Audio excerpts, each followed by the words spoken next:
वर्तमान बड़ खबर भंजनगर जलसेचन विभाग सहकारी जंत्री घरे भिजिलांस चढ़ाऊ। गंजाम जिला भंजनगर जलसेचन विभाग सहकारी जंत्री प्रसन्न स्वाई घरे आय बहिर्भूत संपत्ति ठूल मामलें भिजिलांस तरफ चढ़ाऊ चली। एककालीन 8 कोटी टीम भंजनगर बागदेवी रोड स्थित बाष्पभवन सह अनेक गुड़िए कोठार चढ़ाऊ होती। आज चढ़ाऊ ब्रह्मपुर छत्रपुर कंधमाल गजपति अंचल विजिलेंस विभाग सामिल होते।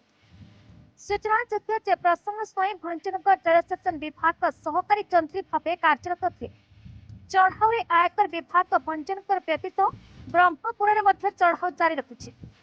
सूचनायोग्य स्वाई भंजनगर बागदेवी रोड्र 3 महला विशिष्ट घर ब्रह्मपुर तुलसीनगर 4 महला घर भंजनगर 6 नंबर वार्ड निर्माणाधीन 2 तल विशिष्ट घर भंजनगर रघुनाथ विहार संपर्क घरे भंजनगर जलसेचन विभाग कार्यालय भिजिलांस चढ़ाऊ चली टीम हाथ में बहुत गुरुत्वपूर्ण कागजपत्र हस्तगत होती। वर्तमान पर्यंत भिजिलांस टीम नजर छानबीन चलाई। टीम रे 7 जन डीएसपी 5 जन इंस्पेक्टर और अन्य सहयोगी मैंने उपस्थित थे।